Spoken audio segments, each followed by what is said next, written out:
मकान दे दिया, आप खा सको इसके लिए अनाज दिया, आप बारिश के अंदर परेशान नहीं हो, चूल्हे की समस्या नहीं हो, गैस का कनेक्शन दे दिया, आपको पढ़ने में दिक्कत नहीं हो, आप सभी मेरे से वरिष्ठ हैं, आपने बहुत बड़ी विपरीत परिस्थितियों को झेला है। आप देखिए कि लाइन के कनेक्शन लेने के लिए हम किन किन परिस्थितियों से गुजरना पड़ता था। अपन आज की तारीख के अंदर आपने 200 रुपए की फाइल जमा करवाई और फाइल जमा करवाने के पश्चात प्रधानमंत्री उज्ज्वला योजना के तहत आपने देखा कि लाइट वाला आपके घर पे आया और फोन किया कि बा यार तो कुछ है ही नहीं, लाइट कहां लगाऊं, एकाध कोई छपरा उपरा बनाओ या कोई और कुछ नहीं, जो पिल्लरी काटे ऊपर लट्टू को जला के मीटर तो लगाऊं। ये काम मोदी जी ने किया सज्जनों। न केवल बाहर की सीमा सुरक्षित की बल्कि आपका काम भी किया। आप देखिए कि प्रधानमंत्री जी ने चिंता की कि मेरा किसान जब खेत को बोने की आवश्यकता होती है, उसको खाद की आवश्यकता होती है, उनको बीज की आवश्यकता होती है, जो फंडिंग की समस्या रहती है, मोदी जी ने पहले 6,000 रुपए और अब 8,000 रुपए सालाना आपके खाते के अंदर डालने का काम भी किया है। 2014 से लेकर के 2024 तक 10 साल हो गए, हर साल आपके खाते के अंदर 6,000 रुपए डालने का काम किया है। फिर भी मैंने उस बंधुजन को कहा कि मेरा भाई तो कहां पर खड़ा है? सड़क के ऊपर खड़ा हूं। मैंने कहा ये जो तू सड़क खड़ी है ना, इस सड़क के कोई गूगल के ऊपर हिस्ट्री चेक कर, 2014 से पहले अपने पास से जो सड़क जा रही है उस सड़क की कंडीशन क्या थी और आज उस सड़क की कंडीशन क्या है। जब आपने देखा कि यहाँ पर आदरणीय राजनाथ सिंह जी, आदरणीय नितिन गडकरी जी और भारत के वरिष्ठ पदाधिकारी यहाँ आकर के उसका उद्घाटन करते हैं, उसका कोई बड़ा रोल नहीं होता। और एक कोई चलता फिरता छात्र जिसका घर उसके सामने होता है, फोटो खींचता है और आगे से फेंकता है कि ये खड़ी फोटो के आगे, यानी फ्लैटर पैन आकर के और उसके घर के आगे पटक दी। ये काम मोदी ने किया है। मैंने कहा कि मेरा भाई तो चुनाव तो जिस पार्टी का प्रचार कर रहा है, हिंदुस्तान के अंदर 543 लोकसभा की सीटें हैं, आपकी पार्टी कितने सीटों के ऊपर चुनाव लड़ रही है? सरकार बनाने के लिए 272 सीटें चाहिए कि गठबंधन है। मैंने कहा किस बात का गठबंधन है भाई? गठबंधन तो गत बार हमने भी ये किया था, 3 महीने चला था, वो भी हमारे मोदी जी से निर्णय नहीं बात, तुम उसको नहीं बोलोगे क्या? तुम्हारे प्रधानमंत्री का नाम एक बार अनाउंस करो ना, पता चल जाएगा कितना गठबंधन है। ये सब बकवास की चीजें हैं सज्जनों। अभी मार्ग भटकने का समय नहीं है। 2014 के बाद में एक देश नई करवट ले रहा है, एक देश नया इतिहास रचने जा रहा है। एक छोटी सी कहानी के साथ में मेरी बात को पूरा करूंगा। उपस्थित सज्जनों, मैया सीता का जब समुद्र के ऊपर से लंका के अंदर रावण अपहरण करके ले गया, प्रभु राम श्री को पता चला कि मैया सीता समुद्र के पार है और उस सब ने बैठ करके विचार किया कि हमें समुद्र के ऊपर सेना को ले जाने के श्री राम सेतु बनाने की आवश्यकता, पुल बनाने का विचार किया। सभी सैनिक नल नील हनुमान जी जैसे बड़े बड़े गदाधारी उस पुल को बनाने का काम कर रहे थे, बड़े बड़े पत्थर और शिलाएं ले जाकर के समुद्र के अंदर डाल रहे थे। इतने में हनुमान जी की नजर पड़ती है कि एक छोटी सी गिलहरी उस समुद्र में जाती है, अपनी पूंछ को भिगोती है, वापस रेत में आती है, रेत लपेटती है और वापस जाकर समुद्र में डालती है। हनुमान जी ने जब इस दृश्य को देखा तो उन्होंने गिलहरी के पास में बैठ करके पूछा कि भैया क्या कर रही है? उन्होंने कहा कि हनुमान जी मैं श्री राम सेतु को बनाने का काम कर रही हूँ। हनुमान जी हंसेगी, क्या कर रही है? श्री राम सेतु का तो तेरी जिंदगी के अंदर रेत डालेगी तब मैं धोखा भर के डालूंगा तो भी तेरा जिंदगी भर का काम मैं कर देता हूँ।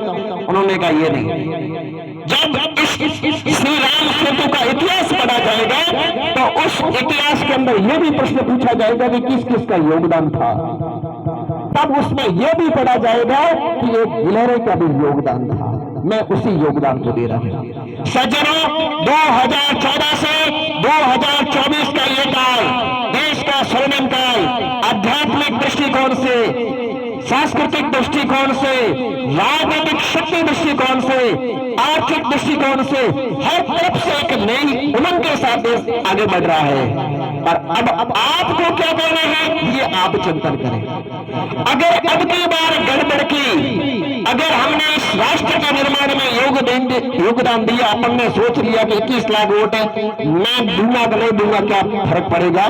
बहुत फर्क पड़ेगा सज्जनों। हम उस गिलहरी की तरह इस राष्ट्र निर्माण में सहभागी नहीं कहलाएंगे।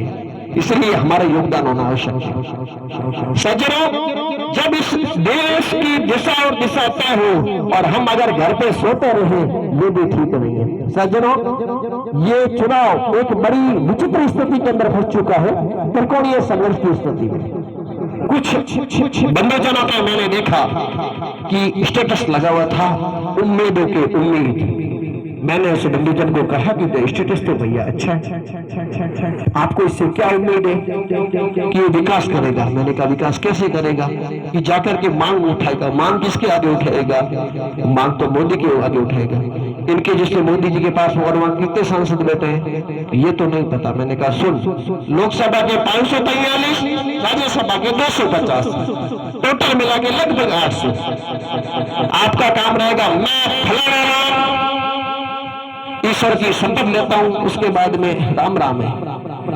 आप चाहते हो कि केवल शपथ लेकर के फ्री हो जाए, वो तो दो वोट इसको, और तेरे को लगता है कि विकास चाहिए तो भैया वोट दे भाजपा को।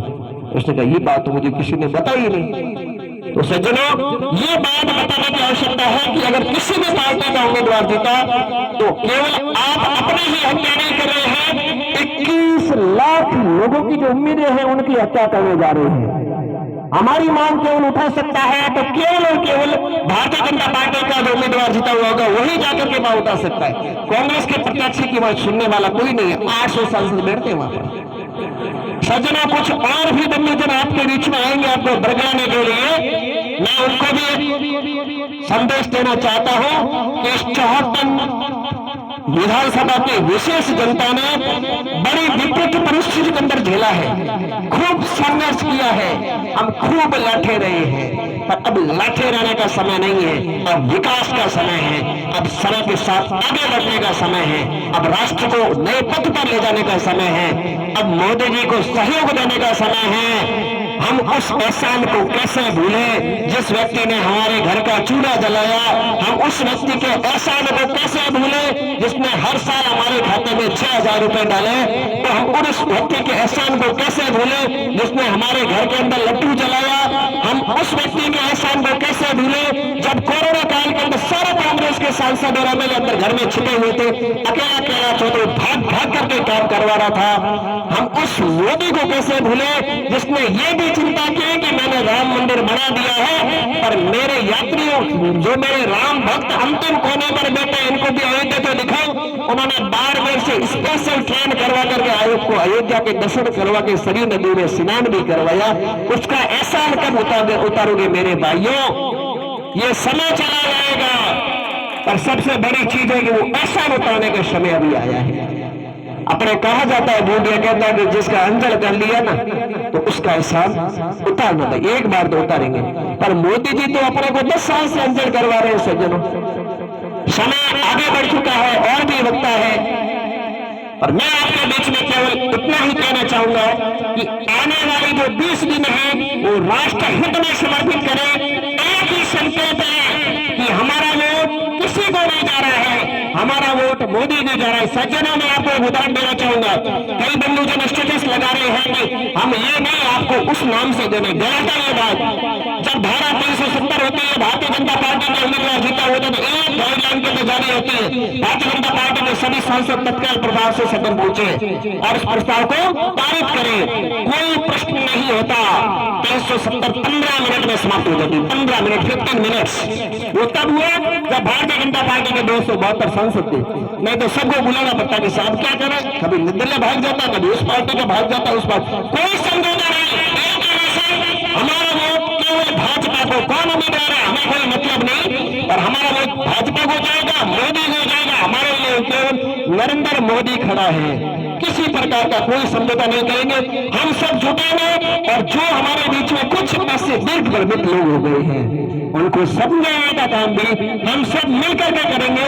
यही संकल्प लेकर के यहां से उठेंगे। बोलिए भारत माता की, भारत माता की। नरेंद्र मोदी जिंदाबाद, नरेंद्र मोदी जिंदाबाद, बीजेपी जिंदाबाद।